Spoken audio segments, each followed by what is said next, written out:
May buhok na lumabas sa gripo ng apartment ni Sander. Pero ang mas nakakabahala at nakakakilabot, 3 linggo na pala nilang iniinom ang tubig na may kakaibang lasa. Sa isang lumang apartment sa Maynila, may 4 na palapag na gusaling tila iniwan na ng panahon. Kupas ang pintura, tahimik ang paligid at halos walang dumaraan. Rosal Apartment, ito ang pangalan ng gusali. Mura ang renta, tahimik ang lugar, pero yung katahimikan na animoy may tinatagong sikreto. 2 araw matapos makalipat si Sander sa 3rd floor, napansin niya ang caretaker na si Manong Zoilo sa may hagdanan. May ikinakabit itong karatula. Walang imik ang matanda, ngunit tila may kakaibang bigat sa eksena. Bawal umakyat sa rooftop, ito ang mariing babala. Walang paliwanag, walang kahit anong detalye. Saglit na napatingin si Sander, pero agad din niya itong binaliwala. Bagong lipat kasi siya at sa lugar na iyon, sa mga matatalim na titig ng caretaker, may mga bagay na mas mabuti na lang na hindi iniusisa. Sa unang linggo niya maayos naman ang lahat, pero pagsapit ng 2nd linggo, napansin niyang may kakaiba sa tubig. Tuwing madaling araw, bumabagal ang agos mula sa gripo at minsan parang may maliliit na hibla ng buhok na sumasama sa tubig. Inakala niyang bara lang, pero isang gabi habang nagsisipilyo siya bandang 1:00, bigla na lang tumigil ang agos ng tubig. Kasunod noon, may tunog mula sa gripo. Tunog na animoy isang taong kinakapos ng hininga. Mahina, ngunit sapat upang magdulot ng kakaibang kilabot. At pagkatapos may boses siyang narinig na halos pabulong. Nabitawan niya ang toothbrush. Pagtingin niya sa salamin, may tubig na tumutulo mula sa kisame sa likod niya. Pero nang lumingon siya, wala naman. Kinabukasan kinausap niya ang caretaker, si Manong Zoilo. May problema po yata sa tangke, mahina ang patak ng tubig at merong konting amoy. Tumigil ito sa pagwawalis, hindi agad sumagot. Dahan-dahan siyang humarap at tumingin ng diretsyo kay Sander. Luma na ang tangke, kaya ganun. May tinawag na ako mag-aayos, antayin mo lang. Pagkasabi nito, bumalik na siya sa pagwawalis at hindi na muling tumingin pa. Habang lumilipas ang mga gabi, mas lalong lumalala ang mga nangyayari. May mga yabag na animoy basang paa sa hallway. May kumakatok sa pinto tuwing 1:00 ng madaling araw. 3 beses.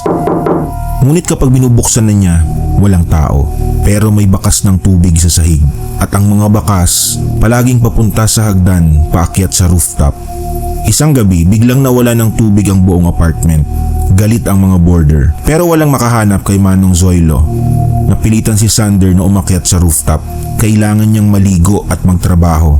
Virtual assistant kasi siya at ang kanyang shift ay tuwing gabi.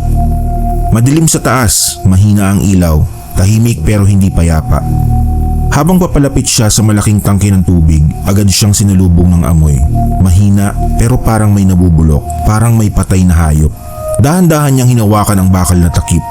Biglang may humawak sa pulsuhan niya. Malamig, mahigpit, napaatras siya, ngunit walang tao. Huminga siya ng malalim at muling hinawakan ng takip. Dahan-dahan niya itong binuksan at doon niya nakita isang maputlang kamay ang lumulutang sa tubig. Napaatras siya, nadulas at nahulog sa hagdan. Agad siyang tumawag ng pulis at nang maiahon ng bangkay, natukoy na ito ay kay Mariel, isang dating boarder na nawawala na pala ng mahigit 1 buwan. Walang naghanap dahil ulilang lubos na at karamihan sa mga kamag-anak ay nasa malayong probinsya.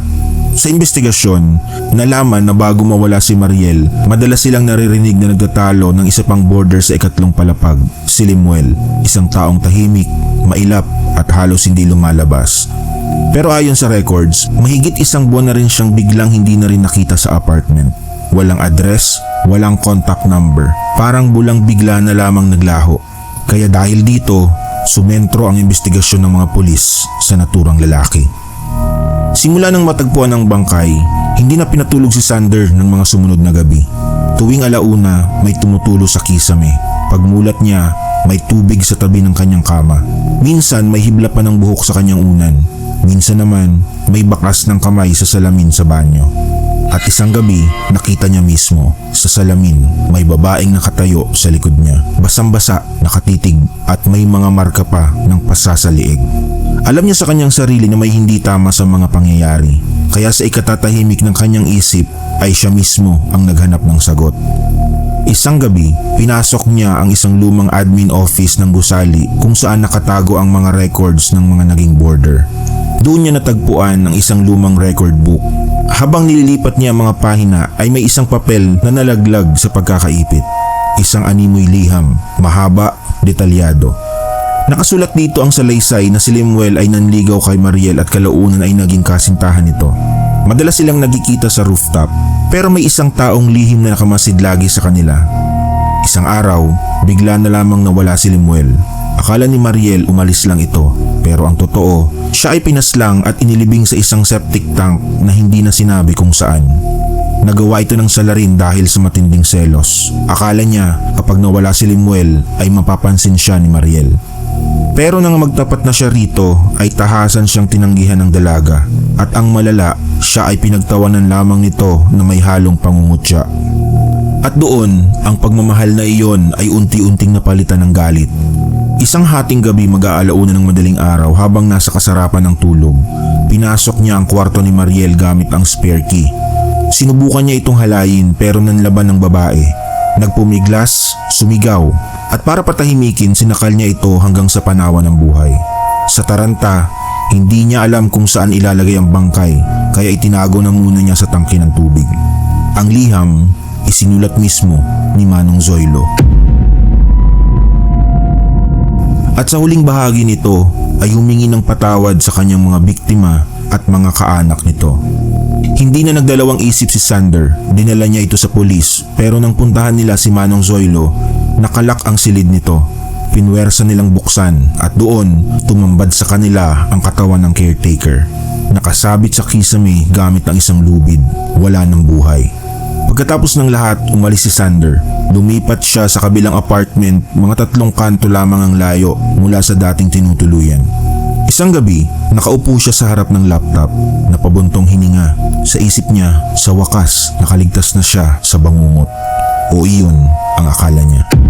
Dahil bandang alauna ng madaling araw, habang magsisimula na sana siyang magtrabaho, may narinig siya.